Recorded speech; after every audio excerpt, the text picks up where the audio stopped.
ಈಗ ನೋಡಿ, ಉತ್ತರಾರ್ಧಗೋಳ ಪೂರ್ವಾರ್ಧಗೋಳ ಅಂತಂದ್ರೆ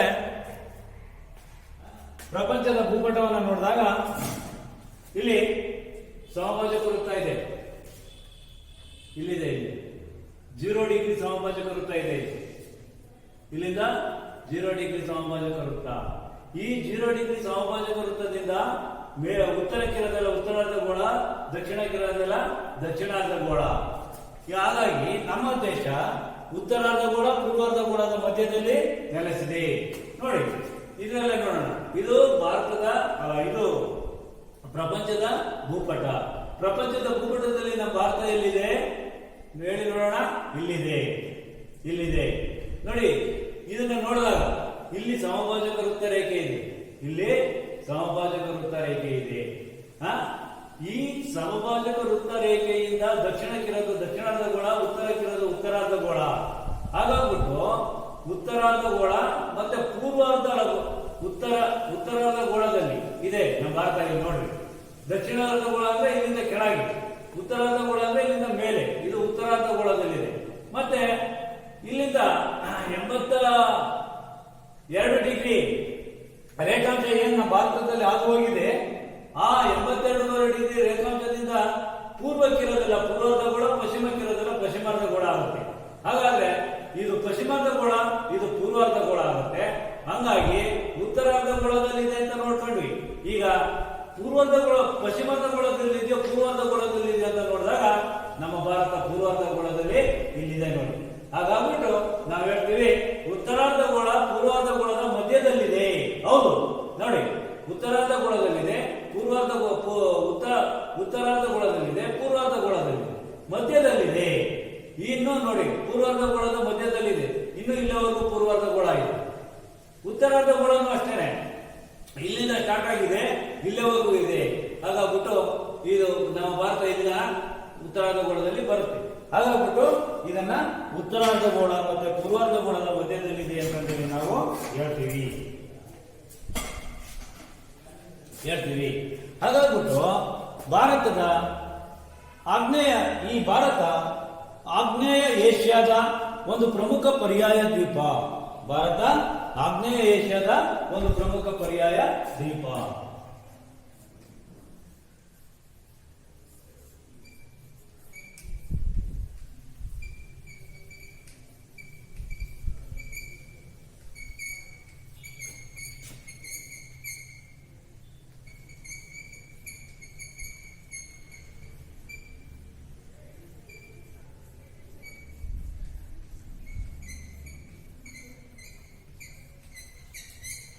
ಆಗ್ನೇಯ ಏಷ್ಯಾದ ಒಂದು ಪ್ರಮುಖ ಪರ್ಯಾಯ ದ್ವೀಪ ಅಂತಂದೇಳಿ ನಾವು ಕರಿಬಹುದು. ಪರ್ಯಾಯ ದ್ವೀಪ ಅಂದ್ರೆ ಏನು? 3 ಕಡೆ ನೀರಿದ್ದು 1 ಕಡೆ ಭೂಮಿ ಇದ್ರೆ ಅದನ್ನ ಪರ್ಯಾಯ ದ್ವೀಪ ಅಂತ ಕರೀತಾರೆ. ಅರ್ಥ ಆಯ್ತಾ? ದ್ವೀಪ ಅಂತಂದ್ರೆ ಸುತ್ತಲೂ ನೀರಿದ್ದು ಮಧ್ಯ ಭೂಮಿ ಇದ್ರೆ ಅದನ್ನ ದ್ವೀಪ ಅಂತ ಕರೀತಾರೆ. ನಮ್ಮ ಭಾರತ ಒಂದು ಪರ್ಯಾಯ ದ್ವೀಪ. ಹೇಗೆ ಹೇಳ್ರಿ ನೋಡೋಣ. ನೋಡಿ, ಪಶ್ಚಿಮದಲ್ಲಿ, ಪೂರ್ವದಲ್ಲಿ, ದಕ್ಷಿಣದಲ್ಲಿ ನೀರಿದೆ, ಉತ್ತರದಲ್ಲಿ ಭೂಮಿ ಇದೆ. ಅದಕ್ಕೇನೆ ಆಮೇಲೆ ನಮ್ದು ಏಷ್ಯಾ ಖಂಡದಲ್ಲಿದೆ, ಏಷ್ಯಾ ಖಂಡದ ಆಗ್ನೇಯ ದಿಕ್ಕಿನಲ್ಲಿ. ಹಾಗಾಗಿ ಇದನ್ನ ಆಗ್ನೇಯ ಏಷ್ಯಾದ ಒಂದು ಪರ್ಯಾಯ ದ್ವೀಪ ಅಂತಂದೇಳಿ ನಾವು ಕರಿತೀವಿ.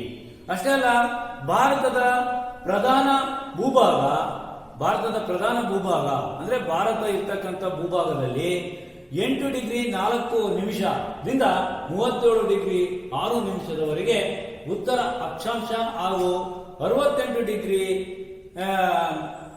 7 ನಿಮಿಷದಿಂದ 97 ಡಿಗ್ರಿ 3 ನಿಮಿಷದವರೆಗೆ ರೇಖಾಂಶಗಳ ನಡುವೆ ವಿಸ್ತರಿಸಿದೆ. ನಾನು ಹೇಳಿದೆ ನಿಮ್ಗೆ 8 ಡಿಗ್ರಿ 4 ನಿಮಿಷ 37 ಡಿಗ್ರಿ 6 ನಿಮಿಷ. ನೋಡಿ, 8 ಡಿಗ್ರಿ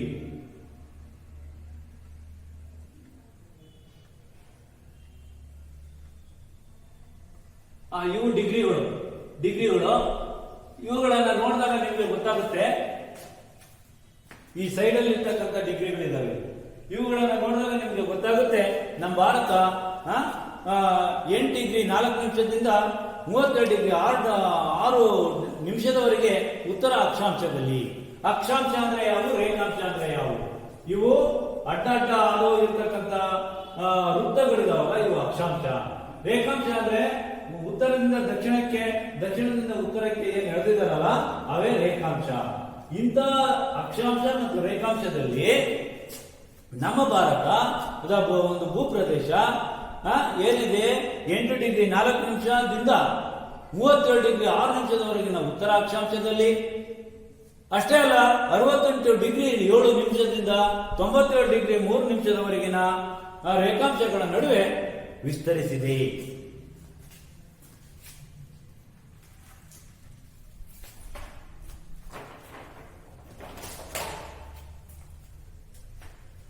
ಏನಾದ್ರೆ 8 ಡಿಗ್ರಿ 4 ನಿಮಿಷದಿಂದ 37 ಡಿಗ್ರಿ 6 ನಿಮಿಷ.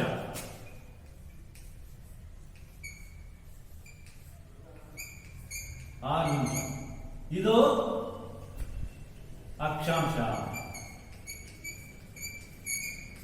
ಅದೇ ರೀತಿ ರೇಖಾಂಶ ಎಷ್ಟರಿಂದ ಎಲ್ಲಿವರೆಗೆ ಅಂತ ನೋಡೋಣ. 68 ಡಿಗ್ರಿ 7 ನಿಮಿಷದಿಂದ 97 ಡಿಗ್ರಿ 3 ನಿಮಿಷ.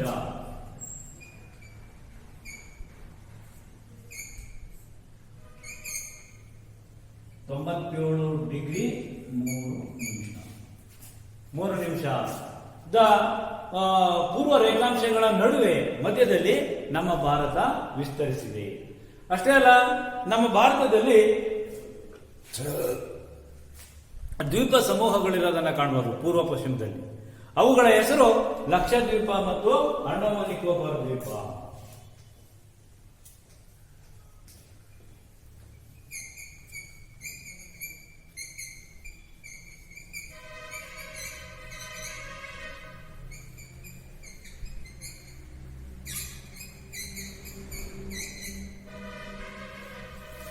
ಈ ದ್ವೀಪ ಸಮೂಹ ಇದ್ದು ಈ ದ್ವೀಪ ಸಮೂಹಗಳ ದಕ್ಷಿಣಕ್ಕೆ ವಿಸ್ತರಿಸಿವೆ. ಅಂಡಮಾನ್ ನಿಕೋಬಾರ್ ದ್ವೀಪ ಮತ್ತೆ ಲಕ್ಷದ್ವೀಪಗಳು ಇನ್ನೂ ಕೂಡ ದಕ್ಷಿಣಕ್ಕೆ ವಿಸ್ತರಿಸಿ ಇದಾವೆ. ನಮ್ಮ ಭಾರತದಿಂದ ದಕ್ಷಿಣಕ್ಕೆ ವಿಸ್ತರಿಸಿದ್ದಾರೆ. ಅದೇ ರೀತಿ ನಿಕೋಬಾರ್ ದ್ವೀಪದ 6 ಡಿಗ್ರಿ 45 ನಿಮಿಷದ ಅಕ್ಷಾಂಶದಲ್ಲಿರುವ ಇಂದಿರಾ ಪಾಯಿಂಟ್ ಭಾರತದ ಅತ್ಯಂತ ದಕ್ಷಿಣ ತುದಿಯಾಗಿದೆ. ಇದು ನಿಕೋಬಾರ್ ದ್ವೀಪ. ಈಗ ನೋಡಿ,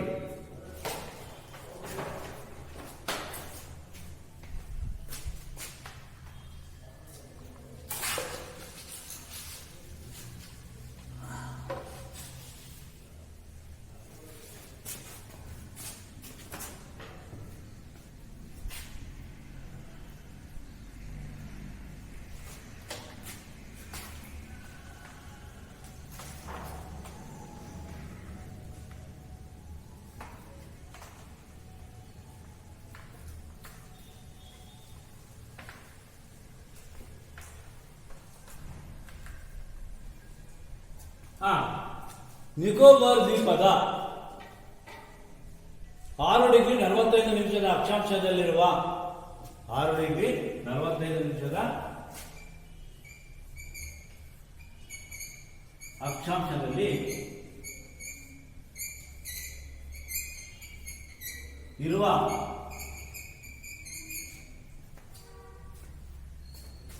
ನಿಕೋಬಾರ್ ದ್ವೀಪ. ಇದು ಎಲ್ಲಿ ನಿಕೋಬಾರ್ ದ್ವೀಪ ಬರುತ್ತೆ ಅಂತಂದ್ರೆ ಇಲ್ಲಿ ಬರುತ್ತೆ ನೋಡಿ. ಇಲ್ಲಿ ಈ ನಿಕೋಬಾರ್ ದ್ವೀಪದ 6 ಡಿಗ್ರಿ 45 ನಿಮಿಷ ಅಕ್ಷಾಂಶದಲ್ಲಿ ಇರ್ತಕ್ಕಂಥ ಒಂದು ಇಂದಿರಾ ಪಾಯಿಂಟ್ ಇಲ್ಲಿ ಬರುತ್ತೆ.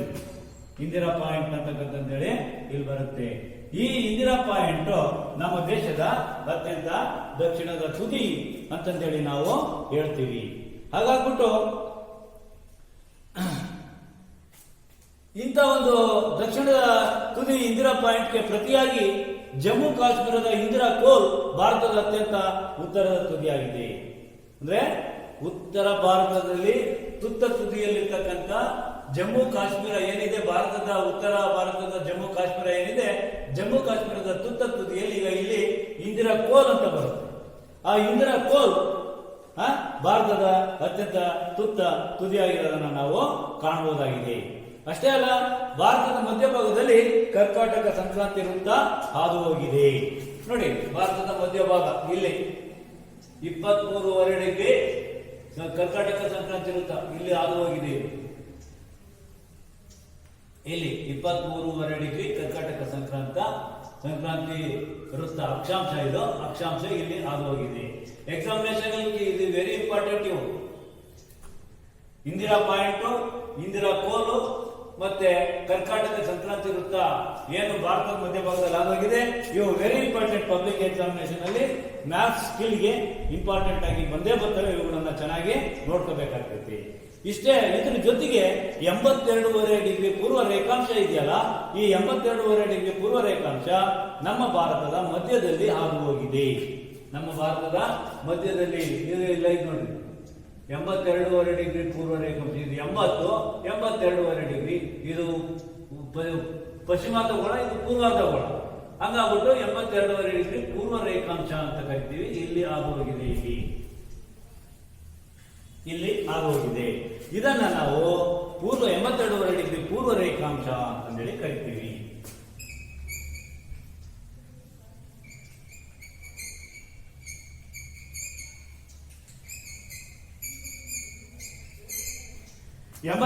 ಡಿಗ್ರಿ ಪೂರ್ವ ರೇಖಾಂಶ ಅಂತಂದೇಳಿ ನಾವು ಅದನ್ನ ಕರಿತೀವಿ.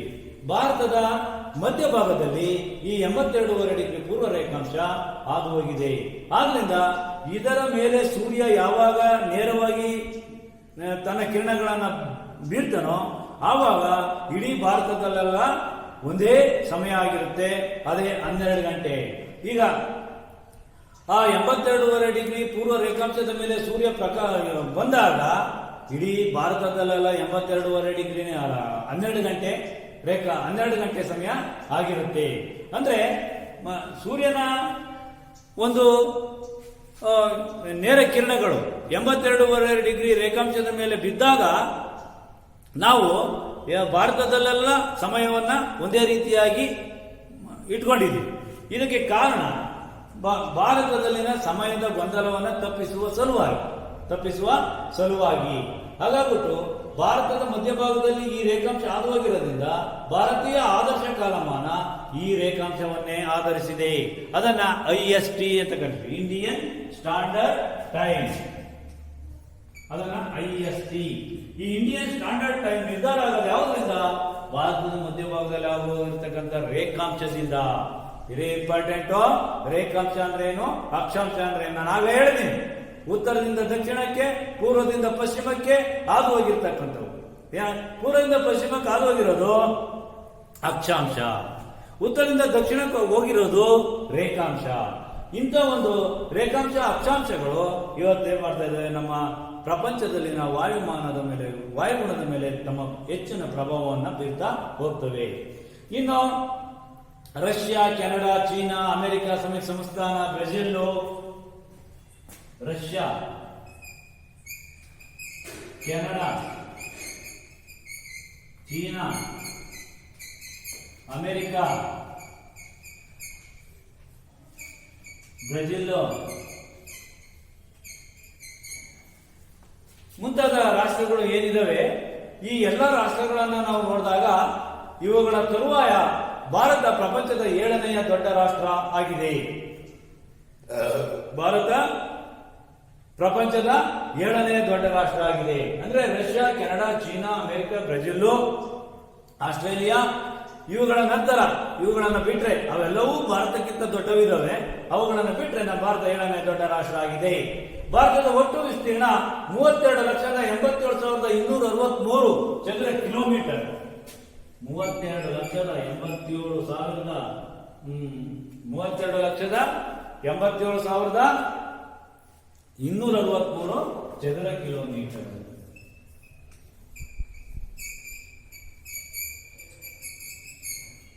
ಇಷ್ಟು ಬೃಹತ್ ಪ್ರಮಾಣದ ವಿಸ್ತೀರ್ಣವನ್ನ ನಮ್ಮ ಭಾರತ ಒಳಗೊಂಡಿದೆ. ಹಾಗಾಗಿ ಪ್ರಪಂಚದ ವಿಸ್ತೀರ್ಣದಲ್ಲಿ 2.42% ಭಾಗ ನಮ್ಮ ಭಾರತವೇ ಇದೆ.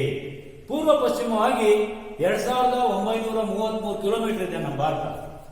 2,933 ಕಿಲೋಮೀಟರ್ ಪೂರ್ವ ಪಶ್ಚಿಮವಾಗಿದೆ.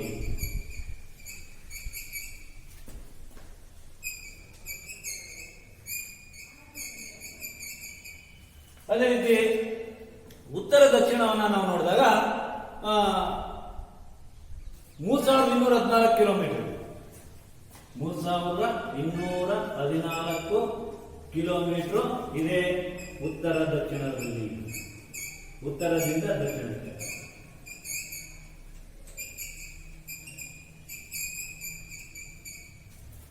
ಉತ್ತರದಿಂದ ದಕ್ಷಿಣಕ್ಕೆ ಇದೆ. ಹೀಗಾಗಿ ಭಾರತದ ಒಂದು ಮೇರೆಗಳನ್ನು ನಾವು ಗುರುತಿಸಿದ್ರೆ ಭಾರತವು ಭೂ ಮತ್ತು ಜಲಮೇರೆಗಳೆರಡನ್ನು ಒಳಗೊಂಡಿದೆ. ಯಾವ್ಯಾವನ್ನ ಒಳಗೊಂಡಿದೆ? ಭೂ ಮತ್ತು ಜಲಮೇರೆಗಳನ್ನ ಒಳಗೊಂಡಿದೆ.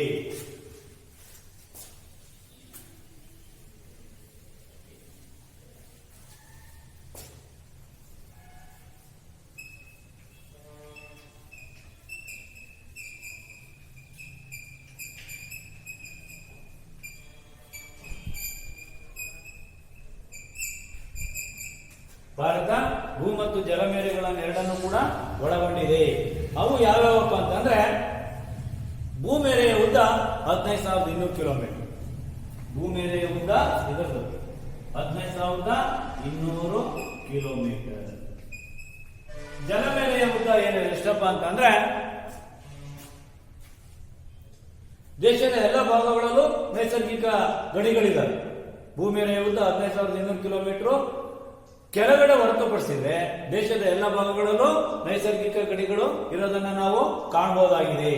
ಅಷ್ಟೇ ಅಲ್ಲ, ಉತ್ತರದಲ್ಲಿರ್ತಕ್ಕಂಥ ಹಿಮಾಲಯ ಪರ್ವತಗಳು ಭಾರತ ಮತ್ತು ಚೈನಾಗಳ ನಡುವೆ ನೈಸರ್ಗಿಕ ಗಡಿಗಳಾಗಿ ಕಂಡು ಬರ್ತವೆ. ಭಾರತದ ಪ್ರಧಾನ ಭೂಭಾಗ 6,100 ಕಿಲೋಮೀಟರ್ ಇದೆ. ಭಾರತದ ಪ್ರಧಾನ ಭೂಭಾಗ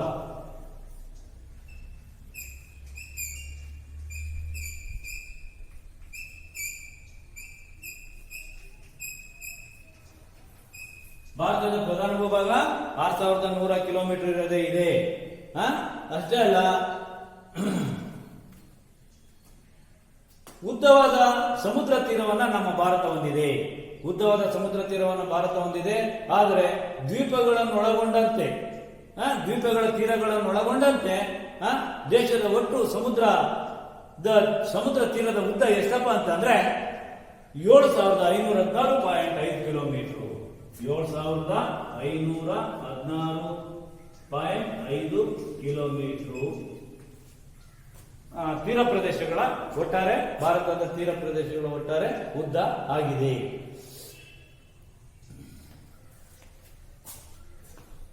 ಕರಾವಳಿ ಉದ್ದ, ಕರಾವಳಿ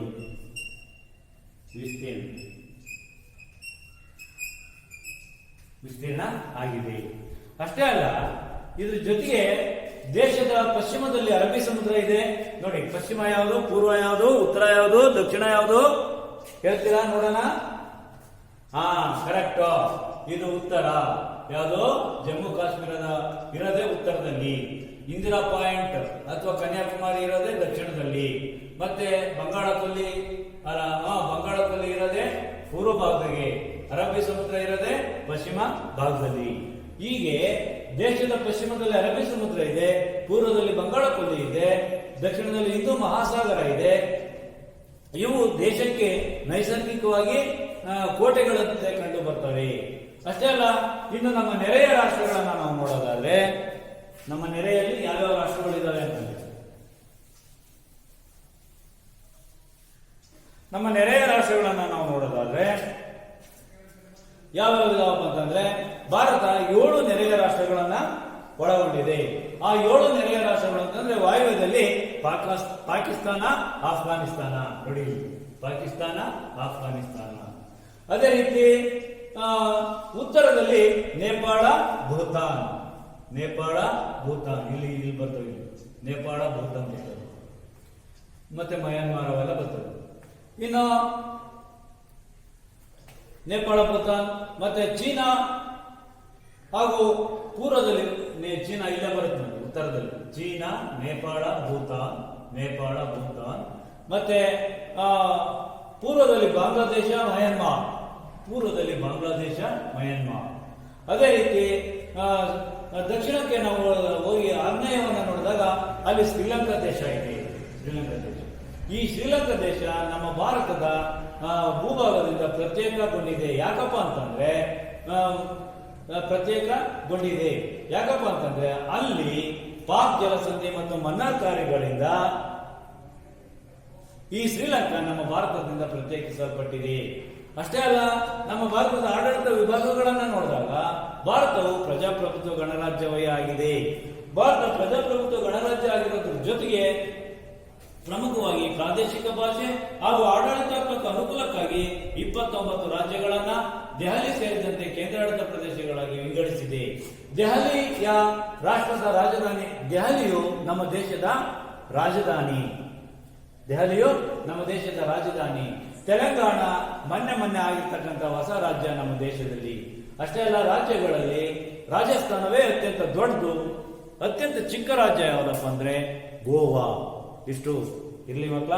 ಈಗ ಇದುವರೆಗೂ ಮಾಡಿದ ಪಾಠಕ್ಕೆ ಸಂಬಂಧಪಟ್ಟಂತೆ ಹೋಮ್ವರ್ಕ್ ಅನ್ನ ತಗೊಳ್ರಿ. ಬರ್ಕೊಳ್ರಿ ಹೋಮ್ವರ್ಕ್. 1ನೇ ಕ್ವೆಶ್ಚನ್,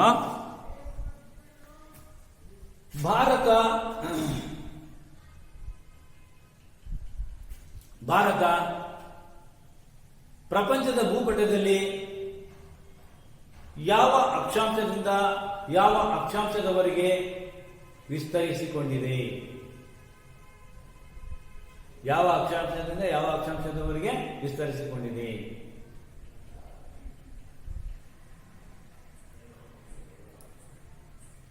ಭಾರತದ ದಕ್ಷಿಣ ತುದಿ ಯಾವುದು?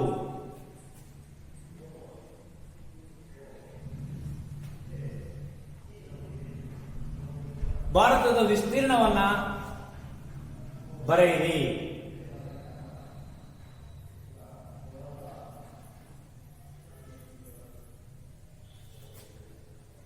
ಭಾರತದ ನೆರೆಯ ರಾಷ್ಟ್ರಗಳಾವುವು? ಇಷ್ಟಿರ್ಲಿ ಮಕ್ಕಳ. ನೆಕ್ಸ್ಟ್ ಬಿಡಲ್ಲಿ ಕಂಟಿನ್ಯೂ ಮಾಡೋಣ.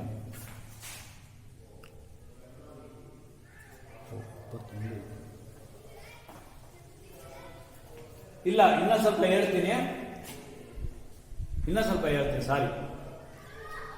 ಈಗ ಭಾರತವು ಇಷ್ಟೆಲ್ಲ ಭೂ ವಿಸ್ತೀರ್ಣವನ್ನ ಒಳಗೊಂಡಿದ್ರು ಕೂಡ ಏನಾಗಿದೆ ಅಂತಂದ್ರೆ ನೆರೆಯ ರಾಷ್ಟ್ರಗಳನ್ನ ಇದು ಒಳಗೊಂಡಿದೆ. ನೆರೆಯ ರಾಷ್ಟ್ರಗಳು ಯಾವ್ಯಾವ ಅಂತಂದೇಳಿ ನಿಮ್ಗೆ ಹೇಳಿದೀನಿ. ಪಾಕ್ ಜಲಸಂಧಿ ಮನ್ನಾರ್ಕೊಲ್ಲಿಯಿಂದ ಶ್ರೀಲಂಕಾ ನಮ್ಮ ಭಾರತದಿಂದ ಪ್ರತ್ಯೇಕಿಸಲ್ಪಟ್ಟಿದೆ.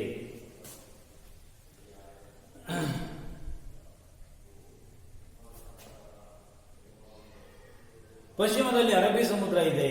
ಹಾಗಾಗ್ಬಿಟ್ಟು ನಮ್ಮ ಭಾರತ ಏನಾಗಿದೆ ಇವತ್ತು, ಈ ಒಂದು ಭಾರತ ಇಷ್ಟೊಂದು ವಿಶಾಲವಾಗಿರ್ತಕ್ಕಂಥ ದೊಡ್ಡ ದೇಶ ಆಗಿದೆ.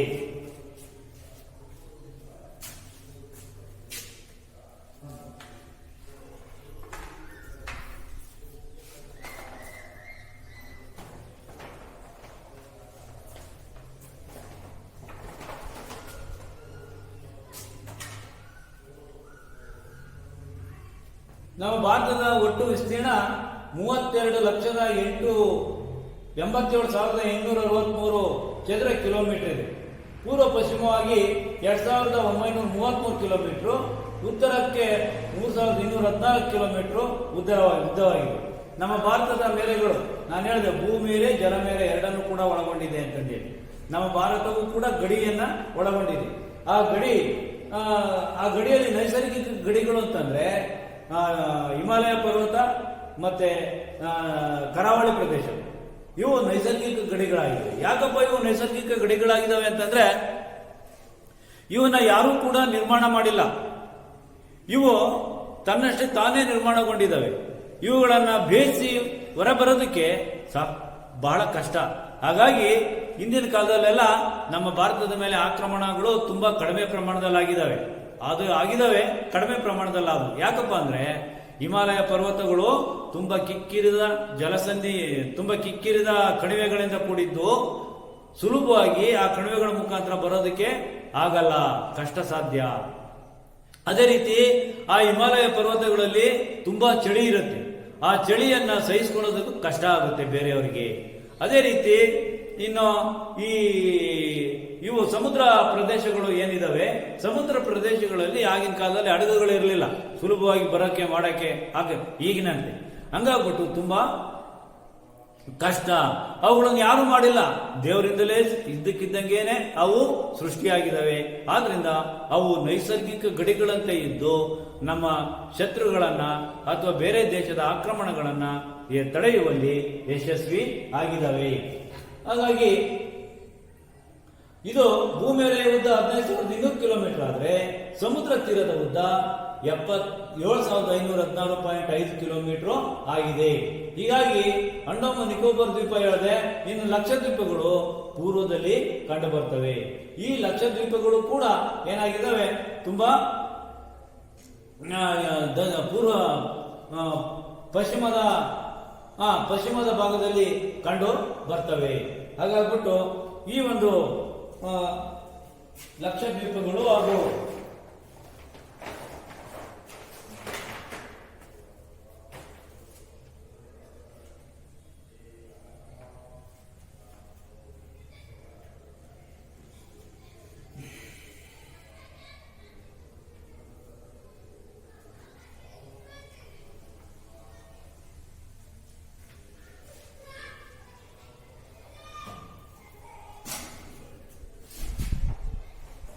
ಈಗ 29 ರಾಜ್ಯಗಳು ಮತ್ತು ದೆಹಲಿಯು ಕೂಡ ಸೇರಿದೆ.